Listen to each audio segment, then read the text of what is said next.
Hello everyone, जैसे कि JEE mains का पेपर स्टार्ट हो चुका है तो आज मैं शिफ्ट 1 के केमिस्ट्री पेपर को डिस्कस करने वाली हूँ। जो क्वेश्चंस आया है उसका क्या आंसर्स होंगे, कैसे सॉल्विंग हुआ है। और देखा गया है कि केमिस्ट्री पेपर बहुत ही मॉडरेट टाइप का आया है।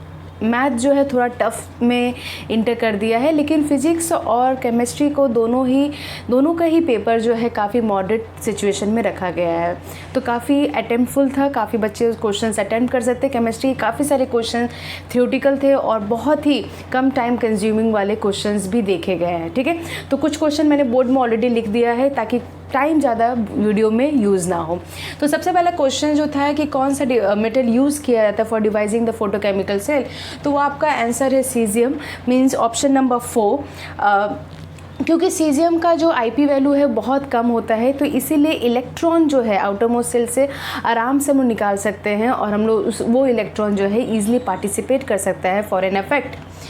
सेकेंड क्वेश्चन था कि आपका सम ऑफ टोटल एनर्जी निकालना है, इंटरनल एनर्जी निकालना है। इंटरनल एनर्जी का फॉर्मूला जानते हो F/2 nRT, जहाँ पे F जो है डिग्री ऑफ फ्रीडम है। हम लोगों को पता है कि ऑक्सीजन का जो डिग्री ऑफ फ्रीडम है 5 एंड आर्गन का डिग्री ऑफ फ्रीडम है 3, मीन्स ऑक्सीजन आपका डायटोमिक है and argon is a monoatomic. Then simply आपको ऑलरेडी क्वेश्चन में मोल्स भी दे दिए हैं कि ऑक्सीजन 3 मोल्स लिया गया है एंड आर्गन 5 मोल्स लिया गया है। तो आप इस फॉर्मूला में आप पुट करोगे तो कुछ आपका आंसर सम जो है 15 RT आएगा, means option number is 1। Next third question आपका दिया गया है, मतलब कि 4 ऑप्शन है: atomic radius, electronegativity, electron gain enthalpy and ionisation enthalpy. इसमें पूछा गया है कि बताइए कौन सा जो प्रॉपर्टी है वो कम्प्लीटली इन चारों में से कौन सा एक प्रॉपर्टी है जो कम्प्लीटली डिफरेंट है। तो आंसर आपका है एटॉमिक रेडियस। एटॉमिक रेडियस जो है जब लेफ़्ट टू राइट हम लोग मूव करते हैं क्रॉस द पीरियड तो वो डिक्रीज़ होता है, और जहाँ तक जो 3 है electronegative, electron gain enthalpy and IP, ये तीनों जो है इंक्रीज़ होते हैं और moving from left to right. Next question जो आता है जो बेसिकली सरफेस केमिस्ट्री से आया है, क्वेश्चन कुछ इस तरीका का है कि लॉग एक इंटरसेप्ट का वैल्यू दे दिया गया है विच इज़ 0.477, स्लोप दे दिया गया है, प्रेशर दे दिया गया है। ठीक है, और क्वेश्चन पूछा गया है x/m, this is a fraction of a mass of adsorbent by adsorbent. तो बेसिकली ये जो आपका फ्रेंडलिश आइसोथर्म थ्योरम से ही बेसिकली आया है ये। तो x/m = K p⁴ इसको हम लोग लॉग के पैटर्न में लिखते हैं। वहाँ से हम लोग को दिखेगा कि लॉग के मतलब इंटरसेप्ट जो है, लॉग के आपका इंटरसेप्ट का फॉर्मेशन लिया है, तो इंटरसेप्ट का वैल्यू ये है जिसमें से हम लोग k का वैल्यू, और ऑलरेडी वो लोग जो क्वेश्चन में भी 0.477 का जो एंटीलॉग है वो दे दिया गया है विच इज़ 3। स्लोप आपको ऑलरेडी गिवन है, प्रेशर आपको ऑलरेडी गिवन है, बस आपको क्या करना है इस फॉर्मूला में पुट करना है। मीन्स k का वैल्यू आ गया 3, p का वैल्यू हो गया 4, 1/n मतलब कि 1/2। तो अगर आप इसको सॉल्व करोगे तो x/m का फॉर्मूला आपका आ जाएगा 6 विच इज़ ऑप्शन नंबर 1। ठीक इसी प्रकार से हम लोग दूसरा क्वेश्चन करते हैं। नेक्स्ट क्वेश्चन नंबर 5, बोला गया है कि AB4 जो है पोलर कोवैलेंट बॉन्ड है, तो बताइए पॉसिबल ज्योमेट्री कौन सा होगा। तो AB4 का जो पॉसिबिलिटी क्या क्या हो सकता है, bond pair 4, lone pair 0, bond pair 4, lone pair 1, bond pair 4, lone pair 2, मतलब ये 3 हाइब्रिडाइजेशन का पॉसिबिलिटी हो सकता है, sp3, sp3d2 एंड sp3d2।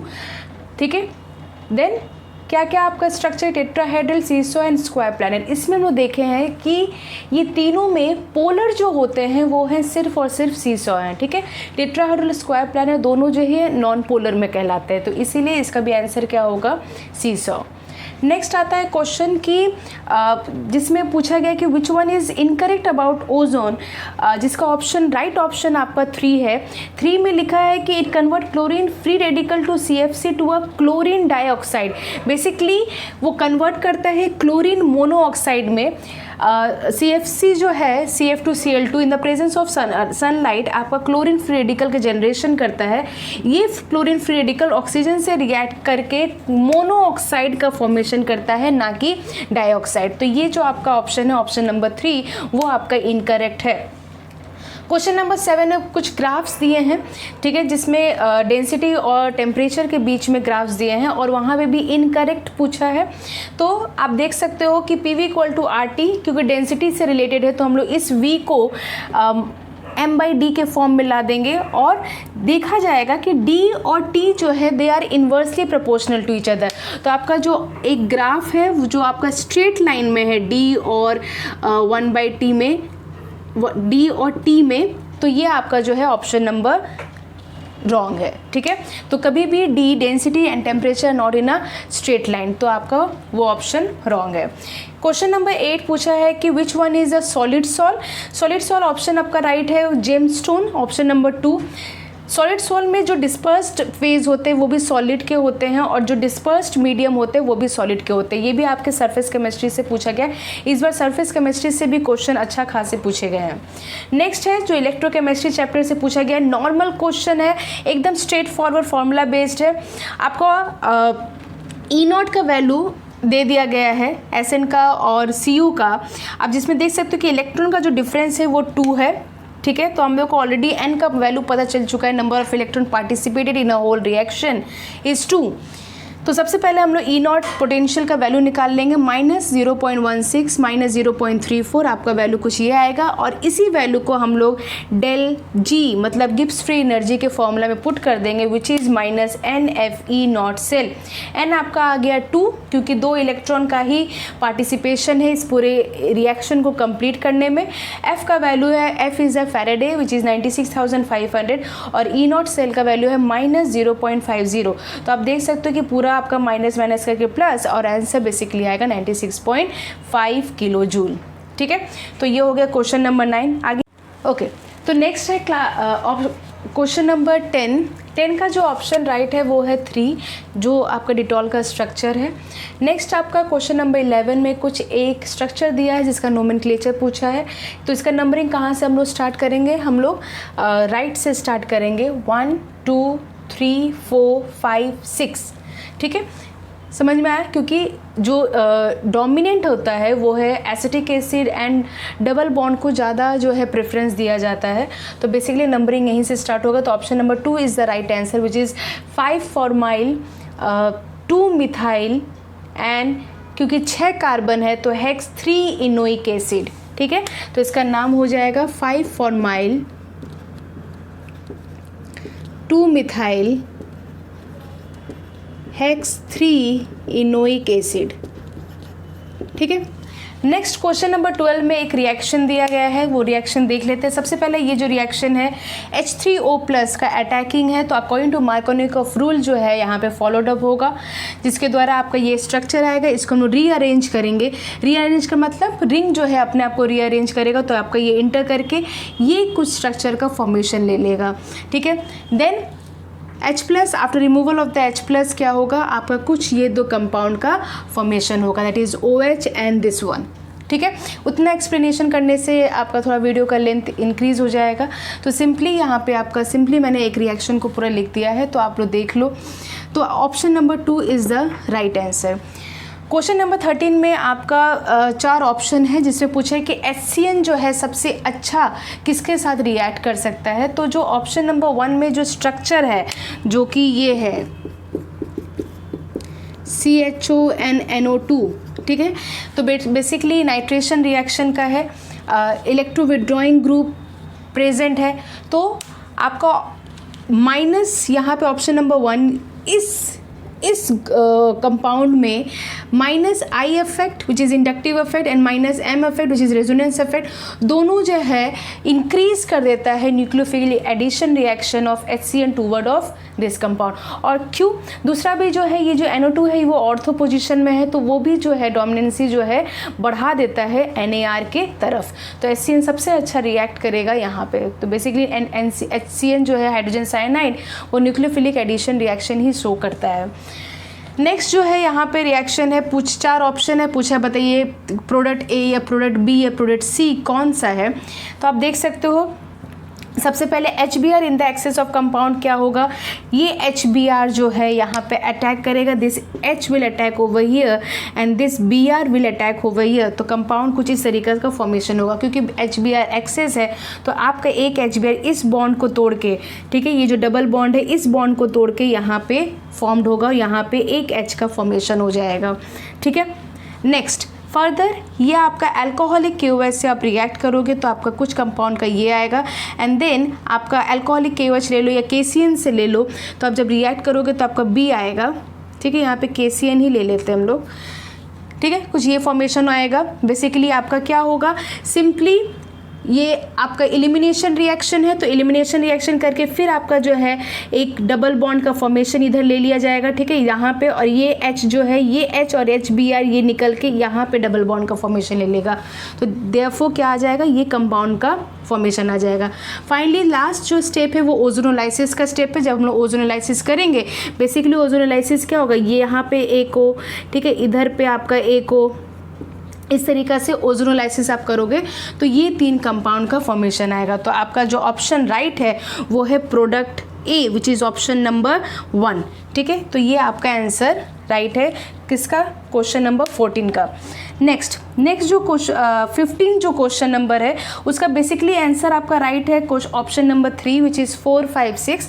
ये क्वेश्चन नंबर 15 जो है मैं लास्ट में करूँगी, थोड़ा आपका लंबा क्वेश्चन है तो उसको एक्सप्लेन करने में पूरा बोर्ड का यूज़ होगा, ठीक है। उससे पहले जितने भी ईजी वन है वो अभी जो है जल्दी बता देते हैं।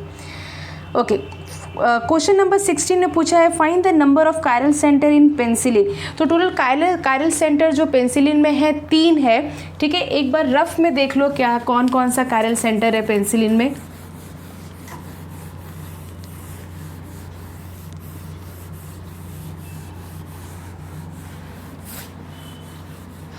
तो स्ट्रक्चर कुछ इस प्रकार का है आपका HC डबल बॉन्ड, ठीक है, और यहाँ पे HN,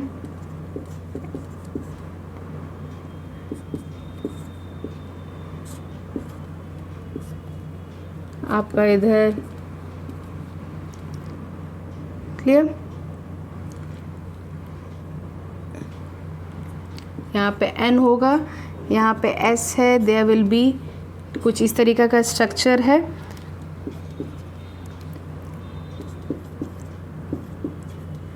और यहाँ पे भी आपका CH3 और CH3। टोटल आप देख सकते हो कि 1, 2 और 3 जो है पेंसिलिन में कायरल सेंटर होते हैं। कायरल सेंटर बेसिकली क्या होते हैं, सपोज करो कि अगर ये A है, B, X, Y, Z, मतलब ये आपका कायरल सेंटर हुआ जिसके सराउंडिंग में जितने भी एलिमेंट है वो सारे डिफरेंट है, ठीक है, कोई भी सेम एलिमेंट प्रेजेंट नहीं रहता है। तो आप देख सकते हो कि अगर ये कायरल सेंटर बना तो ये कम्प्लीटली डिफरेंट कंपाउंड है, यहाँ पे हाइड्रोजन डिफरेंट कंपाउंड है, ये पार्ट कम्प्लीटली डिफरेंट है और ये पार्ट कम्प्लीटली डिफरेंट है। दैट इज़ वाई ये जो है नंबर 1 ये कायरल सेंटर की तरह बिहेव किया।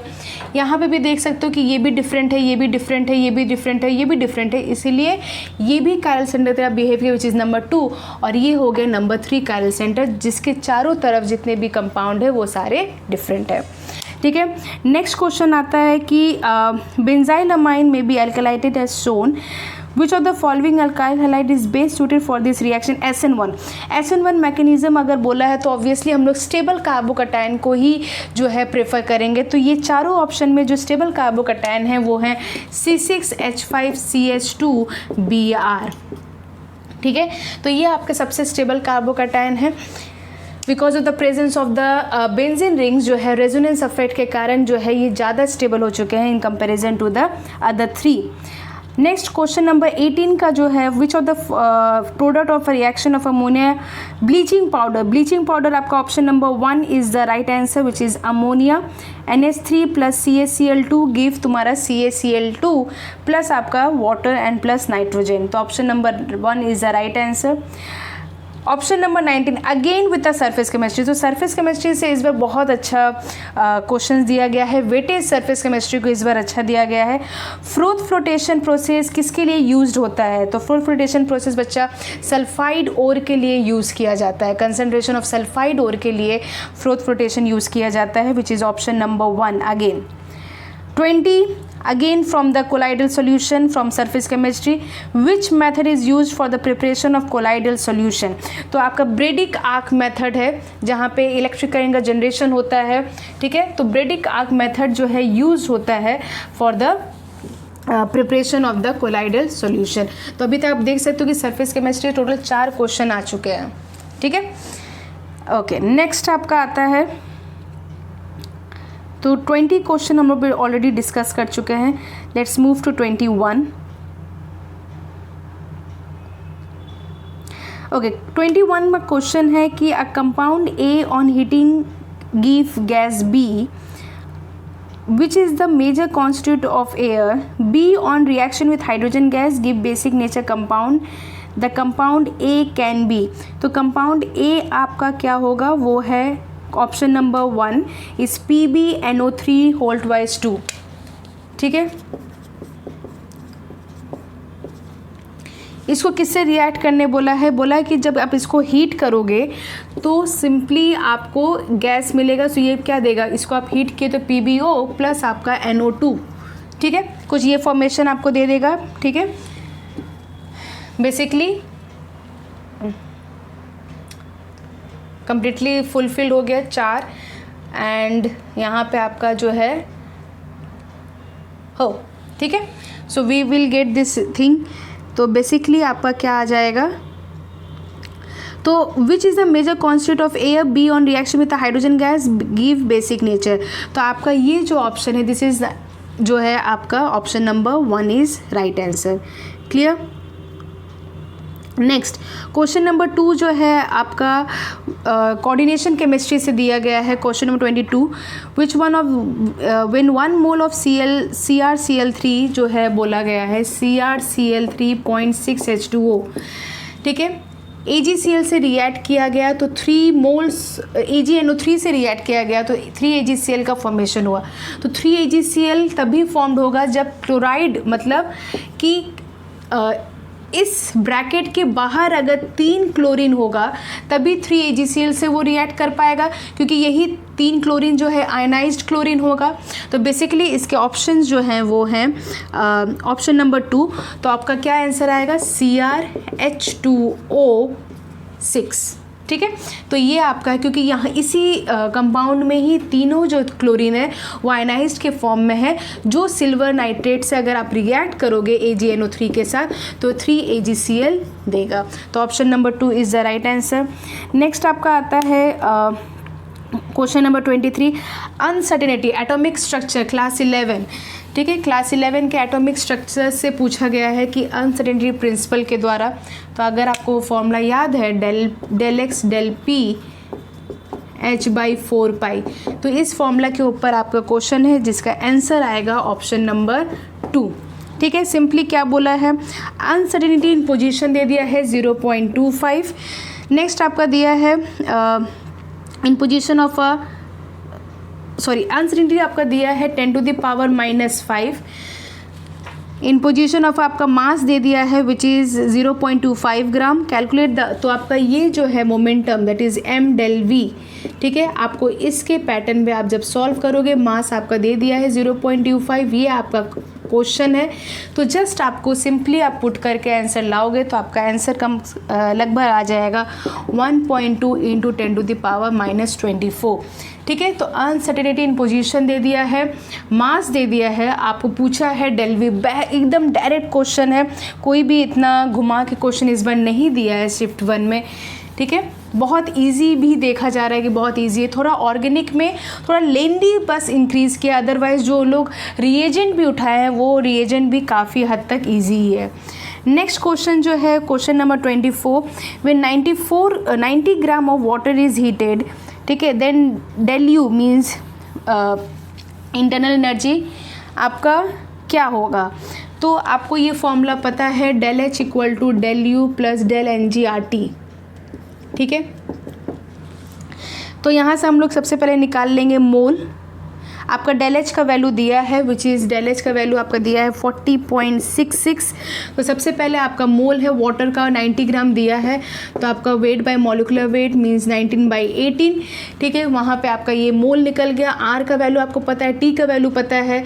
ठीक है, आपको यू पूछा है तो सिंपली आपको क्या बट डेल एच का वैल्यू पता है, तो 40.66 डेल यू प्लस आपका 19/18 आर टी का वैल्यू आप पुट करिए, आपको डेल यू का वैल्यू आ जाएगा। जो ऑप्शन नंबर जो आपका राइट आंसर आएगा वो है 187.80 किलो जूल। ठीक है, तो ये आपका हो गया क्वेश्चन नंबर 24। समझ में आया? नेक्स्ट जो है हम लोग मूव करते हैं क्वेश्चन नंबर 25 में। देखते हैं क्या है क्वेश्चन नंबर 25 में।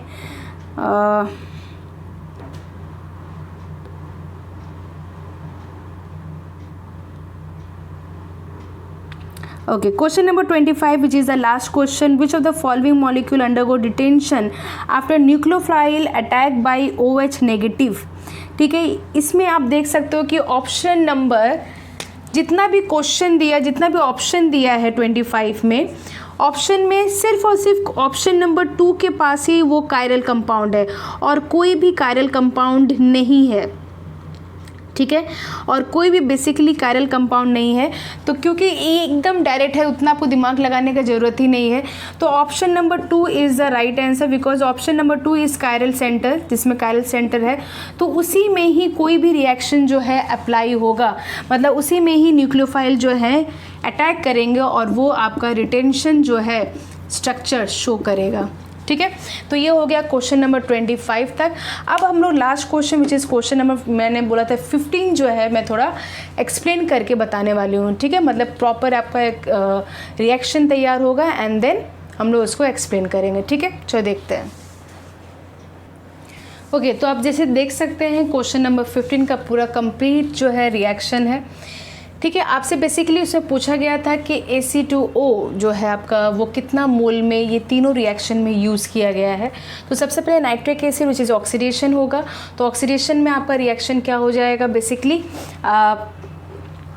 एंड देन ऑक्सीडेशन के बाद इसमें दो चीज़ से, पहले तो नाइट्रिक एसिड ऑक्सीडाइज किया है एंड देन अगेन इसको इससे रिएक्ट किया गया है। तो बेसिकली आपका क्या आ जाएगा, आप देखोगे कि ऑक्सीडेशन के कारण यहाँ COOH और यहाँ पे जो CHOH का होल्ड वाइज 4 था वहाँ पे अटैक हो जाएगा इस का। तो आपका क्या हो जाएगा, 4 मोल का फॉर्मेशन हो जाएगा। अगेन यहाँ पे दोनों जगह पे अटैकिंग होगा, एक इधर भी अटैक होगा और इधर भी अटैक होगा। टोटल आपका क्या हो जाएगा, 5 मोल का फॉर्मेशन, मतलब 5 मोल आपका रिएक्ट होगा या रिक्वायर्ड होगा। एंड लास्ट आपका जो reduction reaction in the presence of निकल एंड हाइड्रोजन, तो यहाँ पे अगर आप करोगे तो यहाँ पे 4 और यहाँ पे आपका 1 और यहाँ पे 1, टोटल आपका 6 मोल ऑफ का रिक्वायरमेंट होगा। समझ में आया? तो ऑप्शन नंबर आपका 3 विच is the right answer, 4, 5 and 6 मोल। ठीक है, तो यहाँ पे आपका शिफ्ट 1 का जितने केमिस्ट्री का जो क्वेश्चंस था वो सॉल्यूशन मैंने दे दिया है। होप है कि काफ़ी लोग का बहुत अच्छा एग्ज़ाम गया होगा क्योंकि बहुत ही अच्छा पेपर था। ऐसे हम लोग शिफ्ट 2 के बारे में डिस्कस करेंगे। ठीक है, तो टिल देन आप लोग पढ़ते रहिए और कोई भी डाउट हो, कोई भी एक्सप्लेनेशन को अगर फिर से समझाना हो तो आप लोग प्लीज़ उसको कमेंट बॉक्स में लिख सकते हैं। ठीक है, so till then bye bye, take care.